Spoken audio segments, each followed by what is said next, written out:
Salut tout le monde, on est en direct de Paris avec beaucoup de supercars aujourd'hui, à commencer par cette AMG GTS qui est juste derrière moi. Je vais vous donner un petit peu plus de précision sur ce modèle tout à l'heure. Là-bas on a un Range Rover Sport Mansory, une Aston Martin Vanquish et puis il y en a plein d'autres. De toute façon on va aller les voir juste après. Donc on va commencer tout de suite avec l'AMG GTS. Vous savez certainement que l'AMG GT et l'AMG GTS sont les modèles qui remplacent les SLS et SLS AMG. Donc elles sont vraiment magnifiques et elles sont surtout beaucoup moins chères, à performance équivalente voire meilleure. Donc premièrement, ce qu'il faut dire, c'est comment on va reconnaître une AMG GTS d'une AMG GT. C'est pas forcément évident. Celle-ci c'est une AMG GTS qu'on a en face de nous. Premièrement, la jupe avant sur l'AMG GTS elle est en carbone. Donc là on le voit bien sur celle-ci. Deuxièmement, les étriers de frein. On peut voir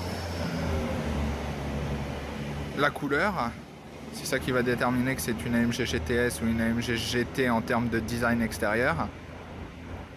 Et puis c'est à peu près tout pour les modifications design. Après l'essentiel se passe dans le moteur, à savoir que celle-ci par exemple c'est un V8 biturbo de 510 chevaux contre l'AMG GT qui fait seulement entre guillemets 462 chevaux. Donc forcément les performances s'en ressentent. Celle-ci, donc comme c'est une AMG GTS, elle peut franchir le 0 à 100 km/h en 3 secondes 8. C'est quand même une superbe performance. C'est l'équivalent d'une Lamborghini Gallardo LP570 4. Donc c'est vraiment cool. Ça pousse, on va dire. Et puis surtout, alors vraiment la grande spécificité de ce modèle, c'est que les turbos sont intégrés directement dans le moteur, alors que normalement c'est des blocs à part. Donc là il y a deux turbos et ils sont intégrés directement dans le moteur. Bon, on enchaîne direct sur le Range Rover Sport Mansory. Bon, il y a quelqu'un qui a eu la bonne idée en fait de mettre sa Mini juste devant, donc c'est vrai que pour voir l'avant ça va être un petit peu difficile. Je vais poster quand même quelques photos sur le réseau social Google+, si vous me suivez. Alors, j'ai envie de dire c'est à la fois discret et pas discret, parce que finalement les gens par exemple ici là juste à côté, je les vois beaucoup s'arrêter sur l'AMG GTS parce que voilà, c'est vrai que c'est quand même très voyant. Un Range Rover, bon voilà, les gens c'est un 4x4 et c'est vrai que les gens ont moins tendance à s'arrêter dessus, et pourtant il est vraiment magnifique. La prépa est vraiment de toute façon comme toutes les prépas Mansory, elle est vraiment bien finie, c'est vraiment superbe. Donc il est badgé Mansory évidemment, on peut voir le badge derrière, il est badgé également sur les côtés. Regardez, on va aller sur les côtés, regarde un petit peu. Voilà, il est badgé Mansory. Bon alors je saurais pas vous dire toutes les modifications sur ce Range Rover Sport parce que je connais pas vraiment en fait la préparation en particulier. Mais bon, on peut voir l'aileron, le diffuseur, c'est vrai que ça donne un aspect vraiment... on voit qu'elle a envie de bouffer de l'asphalte en fait, c'est vraiment super beau. Sur le côté, on peut voir apparemment... Alors je ne sais pas si c'est... Je vous dis, après je connais pas toute la préparation, donc je vais pas tout pouvoir vous dire. On retrouve les badges ici. De devant, bon, ça va être un petit peu difficile comme je vous disais tout à l'heure, on va essayer d'attraper un angle où on peut voir quand même quelque chose. C'est vrai qu'ils ont fait un travail apparemment sur le capot là.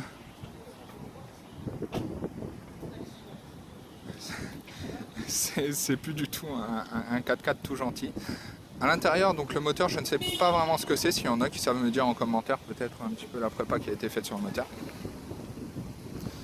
Et puis voilà, c'est à peu près tout. On a fait un petit peu le tour du véhicule. Derrière moi, du très lourd. Une Brabus 900 et une Brabus 850.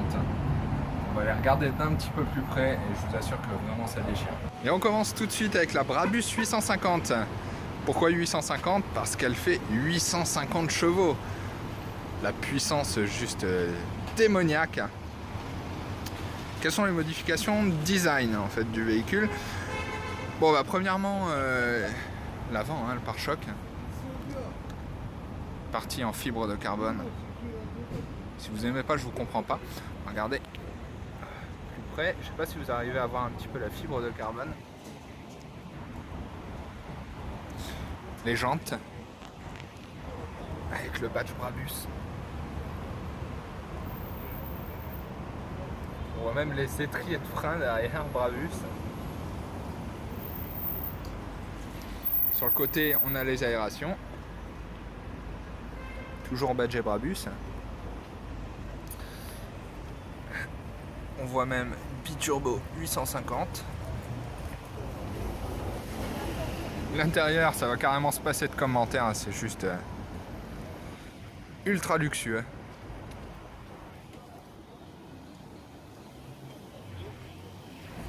Et voilà l'arrière massif avec un nouveau diffuseur, un béquet arrière. Elle est vraiment jolie en noir, mais on va regarder la 900. C'est vrai qu'en blanc, ça envoie pas mal aussi, hein. Donc toujours avec la fibre de carbone.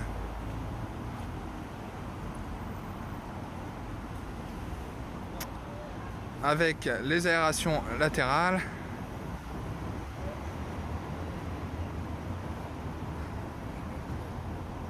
L'intérieur. Et l'arrière, attention. C'est vrai que le béquet arrière en fibre de carbone noire sur une peinture blanche, ça rend vraiment waouh, ça laisse sans voix. Bon, et puis bien sûr le diffuseur, hein, comme je l'avais dit tout à l'heure. Donc Brabus 900. Celle-là fait 900 chevaux, donc on rajoute encore de la puissance. Donc comme je disais tout à l'heure avec le Range Rover, et bah finalement les gens n'ont pas vraiment tendance à s'arrêter sur ce genre de modèle, et pourtant c'est juste le top du top du top du top.